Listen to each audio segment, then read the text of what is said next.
जब मैं छोटा था तो मैंने अपने घर वालों से पूछा था कि ग्रहण क्या होता है, तो उन्होंने मुझे, अगर इन सब का ज्ञान नहीं होता, जैसे तारा, ग्रह, नक्षत्र, सौरमंडल, तारामंडल के बारे में ज्ञान नहीं होता, तो घर वालों ने मुझे बताया कि जब जैसे मनुष्य, जैसे कोई भी व्यक्ति कोई समस्या से जूझ रहा होता है, यानी दुख की घटना से जूझ रहा होता है, उसी प्रकार समस्या भगवान भी किसी समस्या से जूझ रहे होंगे, इसलिए ग्रहण लगता है। तो हम लोग आज तक यही जान रहे थे, लेकिन हमने किसी पढ़ने के बाद ये पता चला कि ग्रहण क्या होता है। आज हम आपको बीच ऐसे ही ग्रहण की पता बताएंगे फिगर के माध्यम से। तो अगर आप हमारे चैनल के नए व्यूअर हैं, चैनल को जरूर सब्सक्राइब और लाइक करें, और वीडियो अगर अच्छा लगा तो अपने दोस्तों के साथ शेयर करें। चलिए शुरुआत करते हैं। आज का टॉपिक ग्रहण। ग्रहण में सूर्य ग्रहण और चंद्र ग्रहण। सबसे ज़्यादा समय कौन लेता है, सूर्य ग्रहण लेता है कि चंद्र ग्रहण लेता है, क्यों लेता है, और सबसे ज़्यादा समय तक कि लगता है तो सूर्य ग्रहण चंद्र ग्रहण कैसे लगता है। आज की वीडियो में हम आपको फिगर के माध्यम से आपके बीच समझाएंगे। आप किसी बात विवाद में न रहिएगा और जो फिगर के माध्यम से समझिए। ये जरूर नहीं कि किसी टॉपिक का वीडियो है या किसी सिलेबस का वीडियो है, कि चार्ट का, किसी नौ का, ये सबको जानना जरूरी है, क्योंकि यह एक जीवन का तथ्य है, एक काल्पनिक रेखाएं हैं जो आपको जानना चाहिए। किसी के पूछने की जरूरत ना हो कि ग्रहण लगता है तो कौन सा ग्रहण है, सूर्य ग्रहण लगा है कि चंद्र ग्रहण लगा है, अब महीने में कितने बार लगता है, क्यों लगता है। चलिए शुरुआत करते हैं। हम जानते हैं कि इन ग्रहणों में सिर्फ 3 तत्वों का लगता है, जैसे सूर्य, चंद्रमा और पृथ्वी। एक ग्रह, उपग्रह और एक तारा, तीनों की बहुत बड़ा योगदान होता है जिससे ग्रहण लगता है।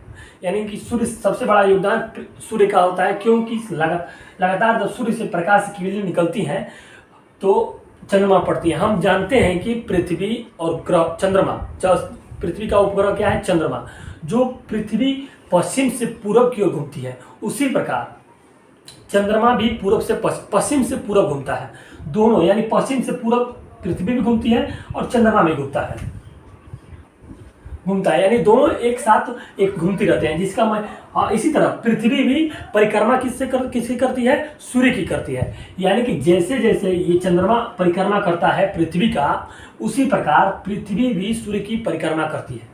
जब पृथ्वी भी सूर्य की परिक्रमा करती है तो बीच में जब चंद्रमा आता है, यानी कि जब चंद्रमा पृथ्वी और सूर्य के जब बीच में आता है, तो जब प्रकाश की किरणें, यानी कि जब सूर्य की किरणें पड़ती हैं, डायरेक्ट जब सामने पड़ती हैं, यानी जब 180 डिग्री पर जब होती हैं, यानी सूर्य, चंद्रमा और पृथ्वी जब तीनों एक समानांतर में होती हैं, तो जब प्रकाश किरणें पड़ती तो लगभग 50 किलो 6 घंटे में, 365 दिन और 6 घंटे में वह 1 वर्ष, यानी पृथ्वी की पूरा चक्कर लगाती है और अपने स्थान पे भी घूर्णन करती है। यानी घूर्णन क्या होता है, जो अपने स्थान पर ही गति करता है उसे हम घूर्णन कहते हैं या रोटेशन कहते हैं।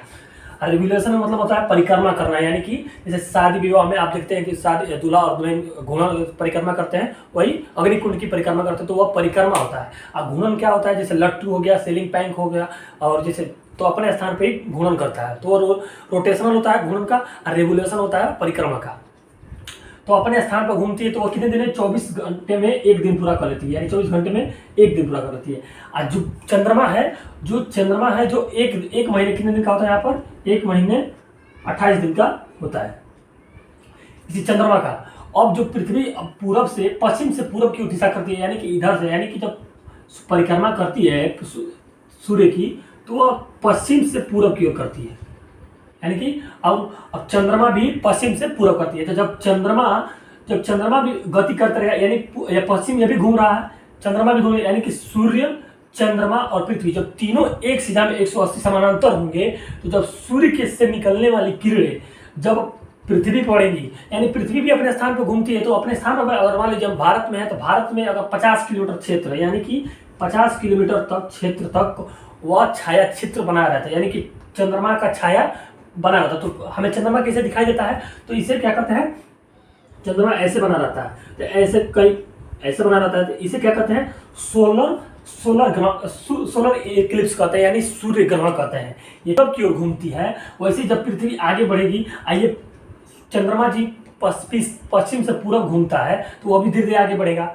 तो लगभग सूर्य ग्रहण का समय सबसे कम समय, जब ये भी उधर बढ़ रहा है और ये भी इधर बढ़ रहा है, तो जब दोनों एक साथ बढ़ेंगी, तो पृथ्वी जब अब 1040 किलोमीटर प्रति घंटे प्रति सेकंड के हिसाब से बढ़ेगी, तो जब पृथ्वी भी ऊपर बढ़ेगी, यानी पश्चिम से, यानी इसकी गति कैसे है, पश्चिम से पूरब, और इसकी भी गति कैसे है, पश्चिम से पूरा। तो जब ऊपर बढ़ेगा पृथ्वी और ये चंद्रमा भी नीचे बढ़ेगी, तो जब कितना समय, कम से कम 7 से 8 मिनट, 7 से 8 मिनट तक, 8 मिनट तक सूर्य ग्रहण होता है। यानी सबसे कम समय तक सूर्य ग्रहण होता है। आपको क्लियर होगा।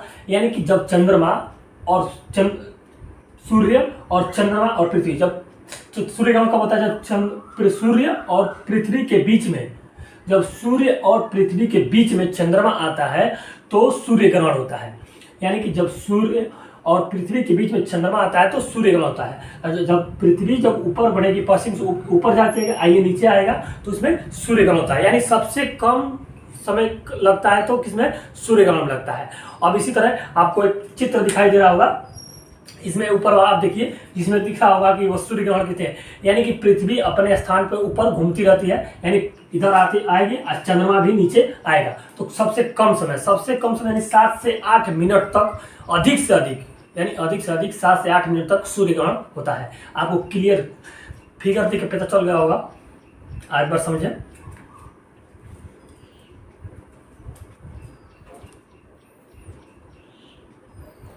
आपको समझ में आ रहा होगा कि इसमें सूर्य ग्रहण और का स्थिति क्या है फिगर के माध्यम से। फिर अब आगे चलते हैं चंद्र ग्रहण के बारे में।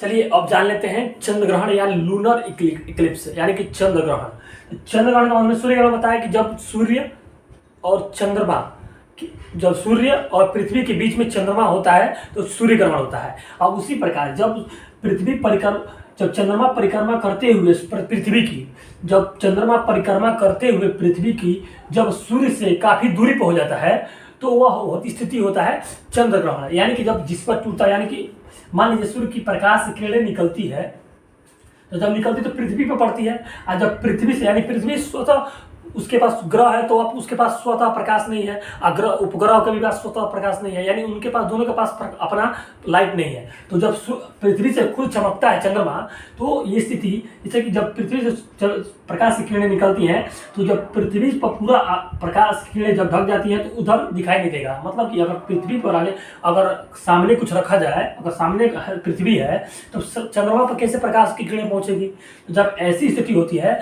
तो वह होता है चंद्र ग्रहण। तो जब चंद्र ग्रहण यानी और पृथ्वी दोनों पश्चिम दिशा में मूव करती हैं, यानी कि पृथ्वी भी पश्चिम से पूरा घूमती है और चंद्रमा भी पश्चिम से पूरा घूमता है। तो जब दोनों एक साथ बढ़ेंगे, यानी जब पृथ्वी भी पश्चिम की ओर बढ़ेगी, चंद्रमा भी पश्चिम की ओर बढ़ेगा, तो जब दोनों एक साथ बढ़ेंगे तो काफी दूरी तक, यानी कि लगभग काफी दूरी तक इन लोगों के एक साथ की परिक्रमा होती रहती है। यानी जब पृथ्वी भी और चंद्रमा भी दोनों एक साथ परिक्रमा करेंगी पश्चिम की ओर, तो काफी दूरी तक इन दोनों का साथ एक साथ रहता है, जिससे इनको चंद्र ग्रहण कहते हैं। चंद्र ग्रहण सबसे ज्यादा समय तक लगता है, या लगभग 4.5 से 5 घंटा तक लगता है। यानी कि सबसे ज्यादा समय तक चंद्र ग्रहण लगता है। यानी कि जब सूर्य की प्रकाश की किरणें पृथ्वी पड़ती है, अब पृथ्वी जब पश्चिम की ओर घूमती है, अब पश्चिम से पूर्व की चक्कर लगाती है, और चंद्रमा भी पश्चिम से पूर्व की ओर चक्कर लगाता है। जब दोनों एक साथ की ओर एक साथ बढ़ेंगे तो काफी दूरी तक दोनों एक साथ रहेंगे, और प्रकाश की किरणें पृथ्वी से नहीं चंद्रमा पर जाएगी, यानी उस पर काफी ज्यादा समय तक अंधेरा रहेगा। तो इस स्थिति में इन दो चंद्र ग्रहण का समय 4 से 5 घंटा तक हो लगता है। यानी कि सबसे ज्यादा समय तक चंद्र ग्रहण लगता है और सूर्य ग्रहण, क्योंकि सूर्य की किरणें पृथ्वी पर पड़ेगी। अब पृथ्वी पर जब सामने खड़ा हो, अगर मान लीजिए हम आपके कैमरे के सामने खड़ा है ऐसे, तो अगर धीरे धीरे हटाएंगे तो इसमें जितना, अगर हटाएंगे तो जितना दिखाई देगा, फिर जितना कम करेंगे फिर उससे अधिक दिखाई देगा। उसी प्रकार जब पृथ्वी सूर्य के सामने आ जाती है तो इस चंद्रमा ढक जाता है। तो जब ढक जाता है तो इस स्थिति में चंद्र ग्रहण लगता है, और पृथ्वी पश्चिम से पूरब की ओर घूमती है, उसी प्रकार चंद्रमा भी पश्चिम से पूरब की ओर घूमता है। तो जब ये दोनों एक साथ बढ़ेंगी तो काफी दूरी तक समय तक ये एक साथ ही परिक्रमा करती रहेंगी। तो इस घटना को हम चंद्र ग्रहण कहते हैं। यानी चंद्र ग्रहण आप ये समझिए, मान लीजिए इस पर चंद्र ग्रहण लग रहा है, तो अगर ये ढक रहा है तो इसी पर चंद्र ग्रहण, यानी कि चंद्र से आप इसे याद करिएगा चंद्र ग्रहण। यानी जब इस पर प्रकाश नहीं पहुंच रहा है तो इसी को हम चंद्र ग्रहण, यानी जिस पर दुख होता है वही समझता है कि उसके अंदर दुख है, उसी प्रकार जब चंद्रमा पर प्रकाश नहीं पड़ता है तो इसी को हम चंद्र ग्रहण कहेंगे। जब दोनों एक साथ परिक्रमा करेंगे तो सबसे ज़्यादा देर तक कौन रहता है? चंद्र ग्रहण रहता है। और सूर्य ग्रहण, क्योंकि सूर्य ग्रहण जब सूर्य और पृथ्वी के बीच में चंद्रमा आता है तो पृथ्वी पश्चिम की ओर घूमने लगती है और चंद्रमा भी पश्चिम की ओर नीचे की घूमने लगता है, जिससे सबसे कम समय तक सूर्य ग्रहण होता है और ज़्यादा समय तक चंद्र ग्रहण होता है। जो समय कितना आता है? 4 से 5 घंटा तक, अधिक से अधिक 4 से 5 घंटे तक सूर्य चंद्र ग्रहण रहता है। आपको क्लियर हो गया होगा। अब आपसे प्रश्न पूछते हैं, आपको फिगर में एक और फिगर दिख रहा होगा आपको, जिसमें आपको फिगर से पता चल गया होगा कि स्थिति क्या है, जैसे लूनियर इक्लिप्स और सोलर इक्लिप्स के बारे में आपको एक बार देखिए, क्लियर कीजिए इसमें।